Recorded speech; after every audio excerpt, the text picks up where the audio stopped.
So there is bad news for the Minnesota Twins. Bryce Harper will not be taking the field anytime soon, and is Javier Baez the worst hitter in baseball? What is up, you guys? Welcome back to the channel. Now, before we get into all those stories, please leave a like on the video if you enjoyed. Next, go over, smash the red button, go subscribe.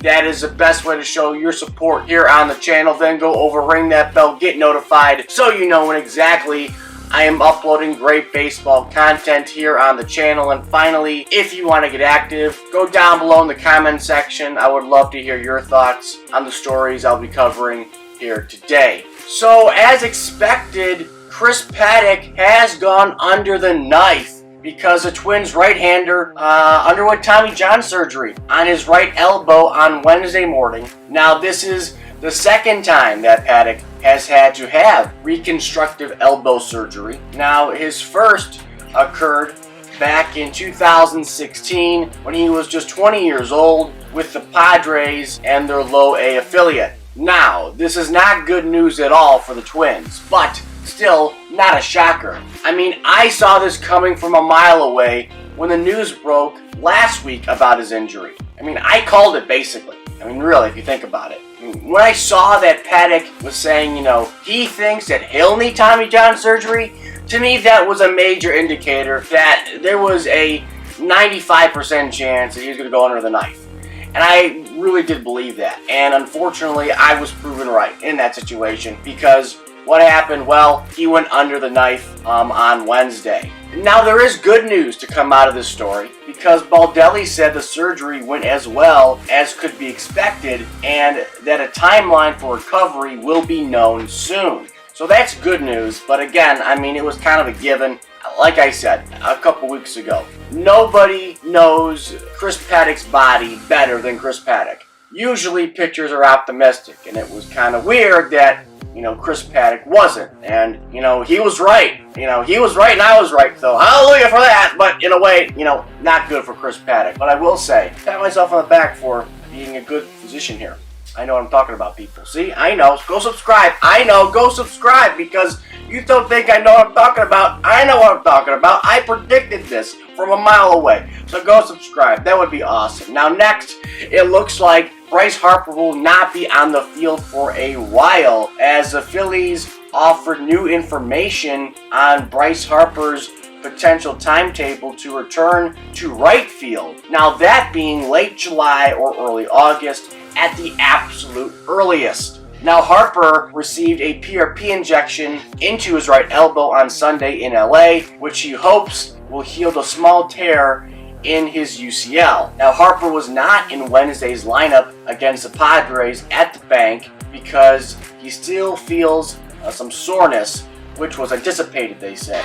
Now, he could be back in the lineup on Thursday for Philadelphia, which is good news. However, the doctor who gave Harper the injection has recommended Bryce not throw for 6 weeks. Now, this means he will not be able to start a throwing program until the final week of June at the earliest. So, I mean, look, this is a tough situation for the Phils to be in. Again, had a monster series against the Dodgers. Then the last game had the injection. And, now he's going to be out for a couple days, not only on the field, but, at the dish as well. But again, aside from the fact that he's going to be out for a couple days, him being their everyday DH is a blessing and a curse. It's a blessing because they have a DH and they can do that now in the National League. But it's a curse because Schwarber, not the best fielder. Castellanos, not the best fielder. You basically signed 2 designated hitters. And now your normal, everyday, $300+ million right fielder, Bryce Harper, can't play right field. That means you're forced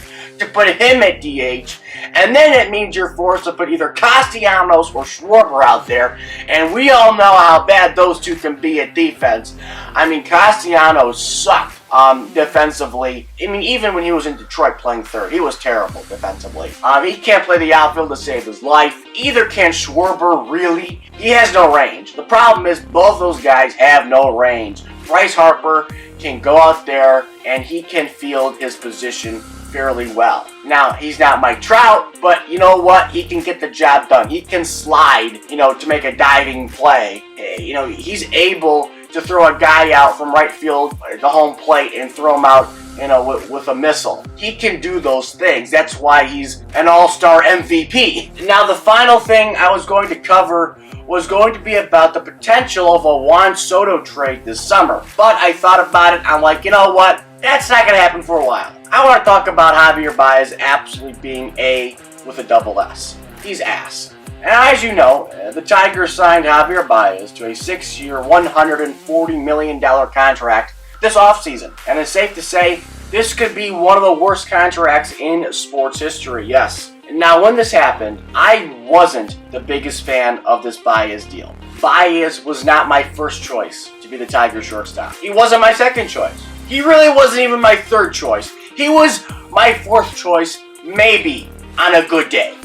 I wasn't loving the Baez buzz. Let's just say that. Now, the main reason I was so hesitant when it came to Baez signing with my Tigers was because of his bat. Now, at the time, I thought, he'd be swinging for the fences and Comerica Park would just be too big for him. And he had a lot of pop-ups, a lot of warning track fly balls, and that's how he would get himself out. However, I did not account for all the swinging and missing and all the damn strikeouts. I did not account for that. And man, this is getting annoying, people. God, am I just so irritated with this guy and strikeouts. Listen to this. This guy has 27 strikeouts, over 109 at-bats. That means he's striking out over 25% of his plate appearances. And the worst part is, he's striking out on the same damn pitch. It's a slider from a righty, down and away.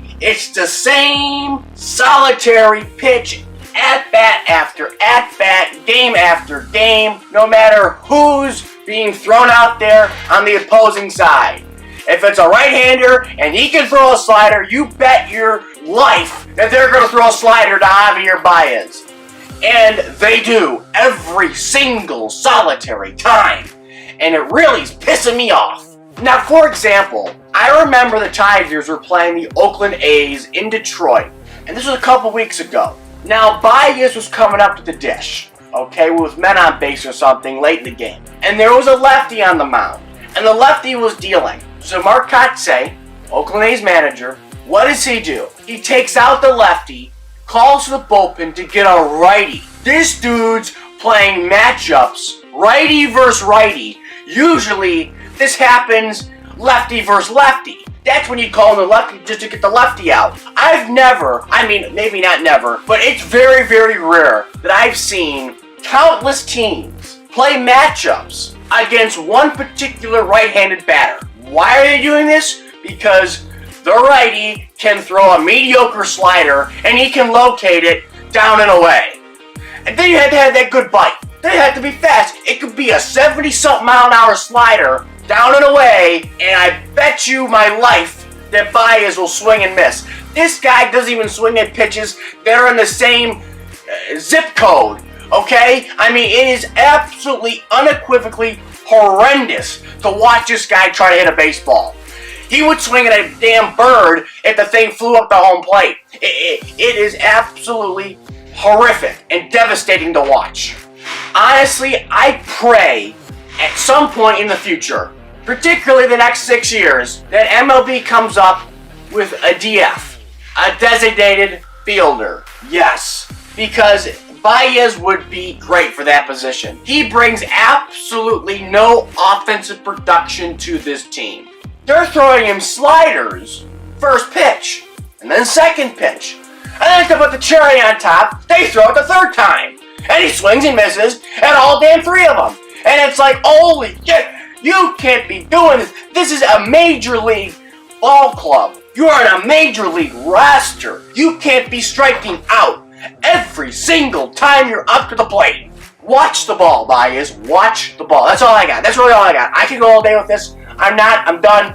Baez, get your eyes checked, please. Or get the hell off the team. That's all I got. Please like, comment, and subscribe. Comment down below your thoughts. And as always, I will catch you guys later.